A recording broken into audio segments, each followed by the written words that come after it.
The Bannets. Mr. and Mrs. Bennet had 5 daughters: Jane, Elizabeth, Mary, Catherine, and Lydia. The family lived in Longbourn House in the village of Longbourn in Hertfordshire.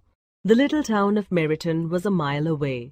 The Bennets, though not rich, were very comfortably off, but their easy circumstances would continue only as long as Mr. Bennet lived, because the Bennet property was entailed. The 5 girls could look forward to only about £1,000 each from their mother, who had had a certain amount of money settled on her by her father when she married. The fine house in which they lived, and the farm which gave Mr. Bennet his income, would both, on his death, pass on to Mr. Collins, a distant cousin, but the nearest male relative. This business of the entail was a great trial and grievance to Mrs. Bennet. She could not understand it, and suspected a scheme to leave herself and her daughters penniless and without a roof over their heads on her husband's death. A cruel, unnecessary plot, she wailed. Whoever heard of entailing property away from wife and daughters? If my girls don't get good, rich husbands, I don't know what will become of us. So she was always on the lookout for well-to-do bachelors, and the business of her life was to get her daughters married. Attracted by her youthful good looks, Mr. Bennet had fallen in love with her and married her. He had realized very early in his marriage, however, that his beautiful wife was extremely foolish. But instead of correcting and teaching her, so that Mrs. Bennet's manners and conversation improved with time, he merely avoided his wife as much as possible. So Mrs. Bennet went her own silly way, chattering endlessly about little things, her petty problems, her imaginary ailments, the wicked entail, and how circumstances combined to defeat her.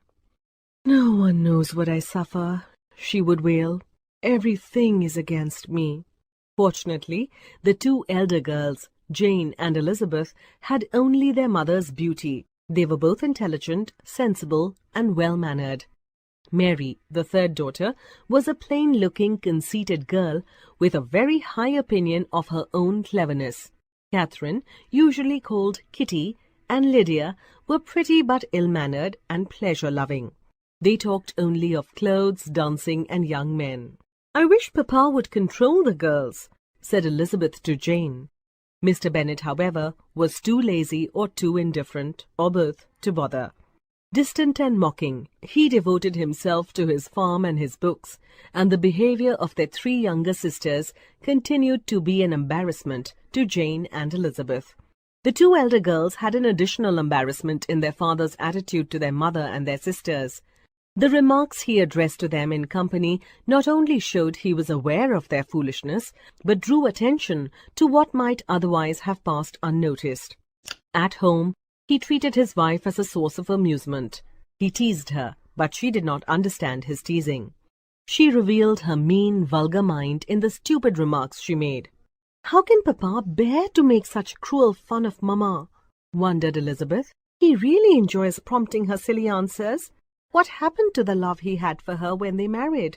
Now he treats her as casual entertainment." One morning at breakfast, Mrs. Bennet announced to her husband in some excitement that a neighbouring estate, Netherfield Park, had been rented by a Mr. Bingley. "Mrs. Long told me," she cried, "that the gentleman will move in very soon. He's single, young and handsome, and from the north of England, and has £5,000 a year.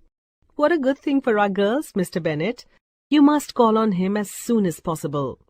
"Why should I call on him at all?" teased Mr. Bennet. "Oh, Mr. Bennet, you are so heartless," said Mrs. Bennet. "How can we visit him if you don't? Indeed, you must call on him. Sir William and Lady Lucas will, and Mr. Long and everyone else too. The Lucas girls and Mrs. Long's nieces are quite plain. I'm sure Mr. Bingley will fall in love and marry one of our beautiful daughters. If only you'd call on him."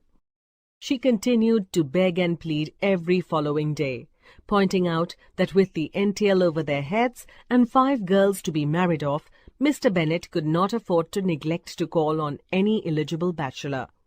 "You must think of our daughters, Mr. Bennet," she repeated over and over again. Her husband only laughed and said that nothing would make him call on Bingley. that if Mr. Bingley wished to marry one of their daughters, he would have to do so without his help. You visit him, my dear, he said. It will be best if you go and see him and tell him all about your girls. You're heartless and cruel, Mrs. Bennet sobbed. In spite of all that he had said, however, Mr. Bennet was among the first in the neighbourhood to call on Bingley. But his wife knew nothing of this till the evening after the visit, when she was discussing a forthcoming ball with her daughters.